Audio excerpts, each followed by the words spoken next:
Generating traffic and sales can be a challenge for online merchants. But selling on the Walmart Marketplace puts your products in front of millions of customers who shop on Walmart.com. And right now, sellers who join Walmart Marketplace can save up to 50% on referral and fulfillment fees for the first 90 days. So get started today.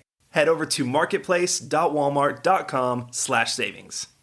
That's marketplace.walmart.com/savings.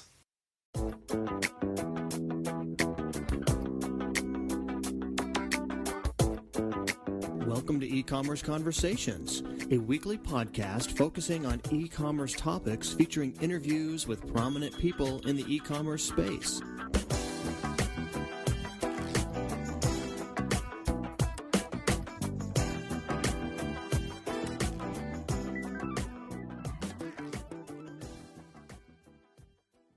Welcome to E-Commerce Conversations by Practical E-Commerce.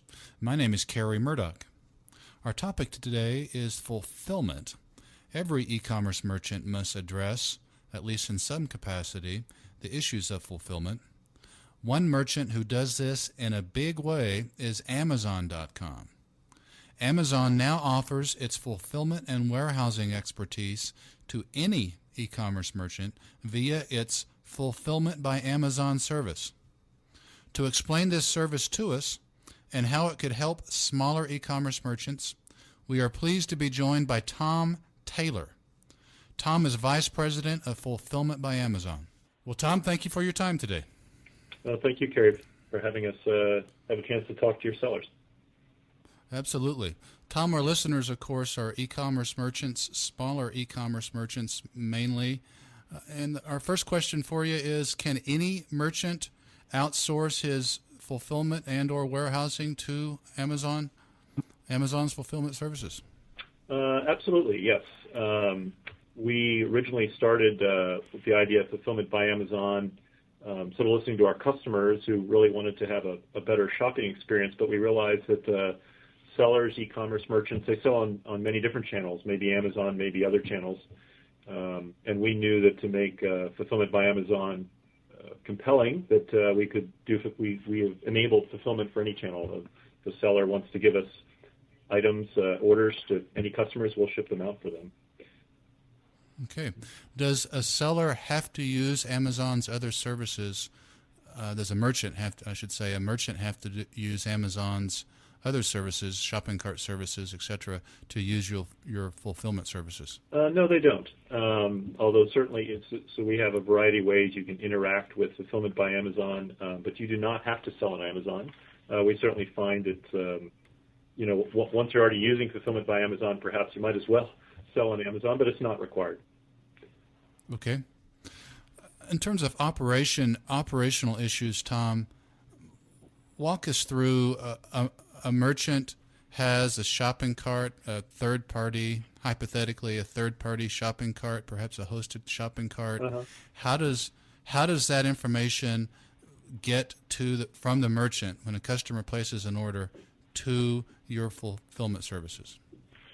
Right. So in that example, we have sort of three different ways that an e-commerce site could communicate with us. They can they could get an order and process payment on their system, and then come into what we call Seller Central, which is a user interface that a merchant could use sort of one-by-one orders and just give us a shipping address and a SKU number, and we'll ship that out with sort of, this is the shipping speed they'd like to have.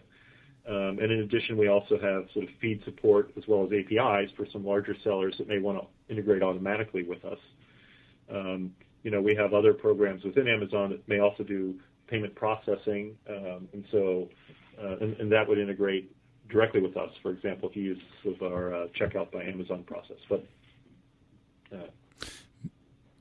many merchants have third-party order management software and or accounting packages. Right. How does that do you automatically sync with some of those? Well, I think through APIs or feeds, depending on the packages that they have, they can give us the requests for the shipment, as well as we provide sort of order status, inventory reporting, shipment reporting back into, so they could integrate that back into any of the variety of enterprise resource planning software that's available out there. And we're actually working with some integrators that to provide that support for some of the more popular packages. Okay. How do you determine, Tom, which warehouse? I know you've got a number of warehouses around the country. How do you determine which warehouse a merchant's products will reside? Yeah, it's a fairly simple algorithm. We really look to reduce the cost to the merchant for their inbound transportation to us. So we, based on the types of products that people sell, different warehouses within Amazon can handle different sorts of things. So we try to direct it to the closest, what we call fulfillment center to the merchant. And if people are bringing things in from Asia, say, then we would direct it to the West Coast. And then we handle moving things around the warehouse to try and optimize the transportation cost and the delivery time to the customer. Why should a small merchant, why should they consider your services? Another way of asking that question is, what mistakes do you typically see that merchants make for fulfillment in their fulfillment and warehousing, and how can you solve those problems for them? Sure, I think this is a really important question, and something perhaps we ourselves learned through the life of Fulfillment by Amazon over the last few years. It's certainly one of the reasons a small or medium-sized merchant would want to consider outsourcing their fulfillment is about scalability. Do you really have the money to invest capital and fixed costs to start up a warehouse and hire a workforce, et cetera? If that's something that you can outsource, and you can now handle hopefully the very fast growth, but you can handle the downside too. You can handle the seasonality by making fulfillment a variable cost. This is incredibly important, particularly I think with startup companies or other people who are planning to make a major change in the growth of their business. I think the really exciting piece, however, is that what we have learned is that an e-commerce company is always going to be should always be trying to reduce the friction that they may have with their customers, and we see that as the cost of shipping frees a lot better. Customers respond to that. The speed of shipping and sort of this the guarantee, the trust, knowing that the customer knows when I order this, I'm going to get it on the day that I want it. And I think that's another important piece that we've learned about Fulfillment by Amazon is customers really respond to knowing that Amazon's doing the fulfillment, and this has really helped the seller's sales. So it isn't just about a logistics problem. This is really about improving the business and value to the seller, and that's what if you're an e-commerce company, that's what you want to focus on, not the logistics, right? That's the that's undifferentiated stuff. That makes sense. Does the consumer, the ultimate consumer, know that you're involved with the fulfillment? Well, you can certainly for customers on Amazon.com. We message that. We think that's an important part of the buying experience. Off of Amazon, if somebody's selling on a different channel, they can certainly choose to use Amazon. We think Amazon is this very strong brand in terms of trust and value to the customer. So if merchants want to use that, they can do that. I see. But if they want to keep your name in the background so that the merchant's customers don't necessarily know that you're Amazon's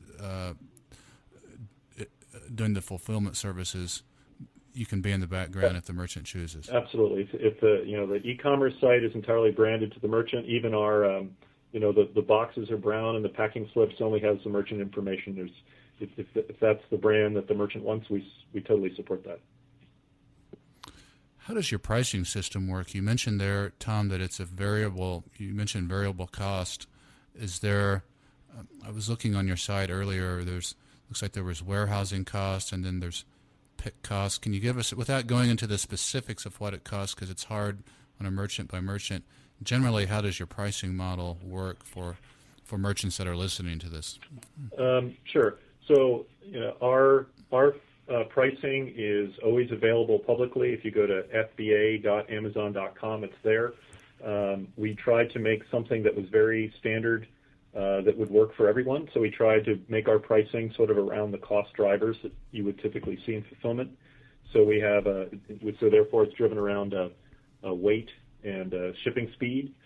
We don't have any setup costs. We don't have any receiving costs. So it's very again a very scalable pricing mechanism. So I'll just give you an example. If you're somebody selling a 2-pound $200 camera, it'll cost you about $2 to do the fulfillment, and if we're doing the shipping on your behalf, it would be $4.75 for standard shipping. So you can look it up on the table. It's very predictable and very simple and easy to use.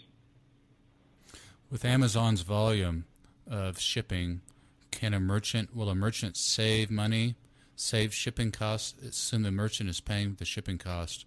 Will they save shipping costs using your volume, or is that not applicable here? I think it depends on the situation. We certainly feel our pricing is competitive, and it's not just the size of our organization or the size of our shipping. You mentioned about the different fulfillment centers, which we have around the U.S. and around the world. A lot of it is if I can get your inventory very close to a customer, I can save on shipping, and this is another big advantage of Amazon. If you're your company and you only have one warehouse, and your customer happens to live on the other side of the country, that's going to be a lot more expensive than what Amazon can do for you. Tell us that site once more, that URL that you just mentioned for listeners that may be interested in inquiring more. What is that URL once more, Tom? So FBA, so Fulfillment by Amazon, fba.amazon.com. Okay. All right. Tom, anything else on your mind today as it relates to fulfillment, e-commerce? Sure. There's two things that I want to mention. The first is a lot of another opportunity we think is very exciting is that sort of the ability to open to whole new markets that an e-commerce merchant may not have thought of before. And I'm talking about international growth. So Fulfillment by Amazon works in Japan, Germany, UK, and France, where we have websites and fulfillment centers there. And we're starting to see a number of merchants who are saying, wow, I never would have thought that I could have been going into the Japanese market, and yet if I can use Fulfillment by Amazon, now Fulfillment by Amazon is creating customer support and everything else. So we're starting to see a lot of people move now geographies, and I just think this is so powerful to the seller and fantastic for the customers to increase selection across the world. So we're very excited about that opportunity. We want to continue to grow that. And the last thing, of course, I'll mention is as we are growing Fulfillment by Amazon, we have thousands of merchants today. We're going to continue to grow that. But it is available for merchants to try out for free after a rebate. So we think it's great for people to try out, very low risk. Sort of you try it, we think you'll like it. So that's what we have as a promotion available today. Okay. Details of that are on the URL. Great. fba.amazon.com. Right. Right. Well, Tom Taylor, Vice President of Fulfillment by Amazon, we want to thank you for your time today, sir. You're very welcome, Kerry.